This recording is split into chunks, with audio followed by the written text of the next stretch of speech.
దేవుని ఘనమైన నామమునకు స్తోత్రములు.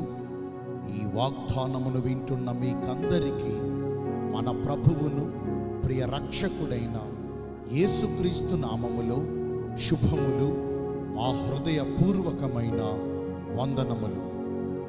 ఈరోజు మీ కొరకైన దేవుని వాగ్దానము ద్వితీయోపదేశ కాండము 1వ అధ్యాయము 11వ వచనము. మీ దేవుడైన యెహోవా మీతో చెప్పినట్లు మిమ్మును ఆశీర్వదించునుగాక. ఈ మంచి వాగ్దానమును మంచి దేవుడైన యేసయ్య నేడు మనందరి జీవితములలో నెరవేర్చునుగాక. ఆమేన్. సర్వశక్తి కలిగిన దేవుడైన యెహోవా మాట తప్పనివాడు, ఆయన మార్పు లేనివాడు. ఆయనకు అసాధ్యములైనవి ఏమియును లేవు.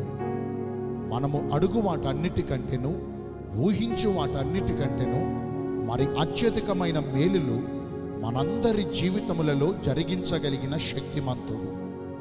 ఆయన మాటలు నమ్మదగినవియు పూర్ణ అంగీకారమునకు యోగ్యకరమునై ఉన్నవి. మన దేవుడు మన పక్షముగా మనకు సహకారకుడై ఉండి తాను మనకు సెలవిచ్చినట్లుగానే మనలను, మన కుటుంబమును, మనకు కలిగిన సమస్తమును బహుగా ఆశీర్వదిస్తారు. ఆయన ఒక్కడే మనందరి పరిస్థితులను మార్చగలిగిన వాడు. మనుష్యులు మనకు ఎన్నో మాటలు చెబుతూ ఉంటారు కానీ వాటన్నిటినీ నెరవేర్చలేరు. అయితే మన దేవుని వాగ్దానములు సత్యమైనవి. ఆకాశము గతించవచ్చును, ఈ భూమియు మార్పు చెందవచ్చును గాని ఆయన మాటలు ఎన్నటికి గతించవు. ఆయన ఒక్కడే మహాశ్చర్య కార్యములను, ఎవరునూ తెలుసుకొనలేని మహత్తైన కార్యములను, లెక్కలేనన్ని అద్భుత క్రియలను చేయగల దేవుడు.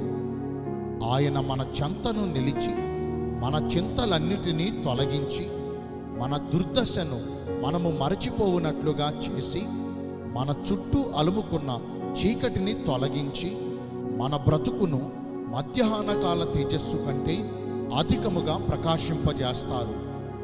ఆయన మనలను ప్రేమించి మనకు చేయు మేలులు కంటికి కనబడవు, చెవులకు వినబడవు, మానవుని హృదయమునకు అగోచరకరములు. మంచి దేవుడైన యేసయ్య ఈ మంచి వాగ్దానమును మనందరి జీవితములలో నెరవేర్చాలంటే మొదటిగా మన మేలు కొరకు మన దేవుడైన యెహోవా మనకు ఆజ్ఞాపించుచున్న ఆయన ఆజ్ఞలన్నిటినీ శ్రద్ధగా ఆలకించి ఆయన చూపించు మార్గములో మన పూర్ణ హృదయముతో నడుచుకోవాలి. ఆయన చిత్తానుసారముగా నడుచుకుని వారిని దేవుడు చాలా ఇష్టపడతారు. ఆయనకు అనుకూలముగా నడిచిన ఎందరో భక్తులకు ఆయన తోడుగా ఉండి వారి పరిస్థితులను మార్చి వారిని స్వస్థపరిచి వారిని బహుగా ఆశీర్వదించారు. రెండవదిగా పిన్నలనేమి పెద్దలనేమి ఆయన యందు భయభక్తులు గల వారందరినీ ఆయన నిశ్చయముగా ఆశీర్వదిస్తారు.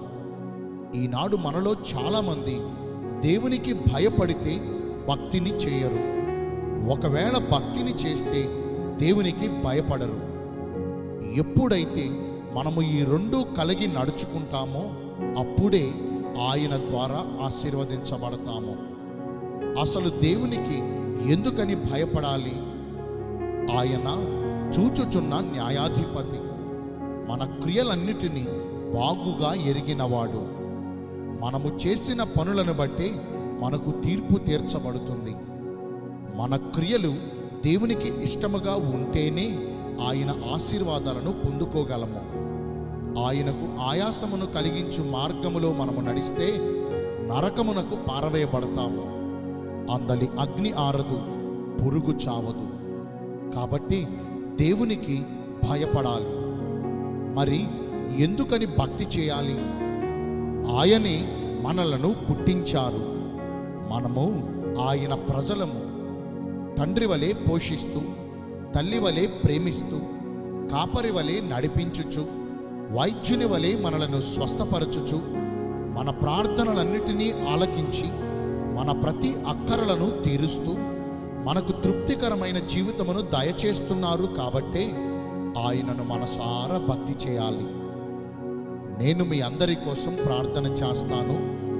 పరిశుద్ధుడును ప్రేమ కలిగిన మా ప్రియ పరలోకపు తండ్రివైన దేవా, మీ కృప కలిగిన ఘనమైన నామమును బట్టి నిండు మనసుతో కోట్ల కొలదిగా మీకు మా కృతజ్ఞతాస్తుతులు, స్తోత్రములు, వందనాలు చెల్లిస్తూ ఉన్నామయ్యా.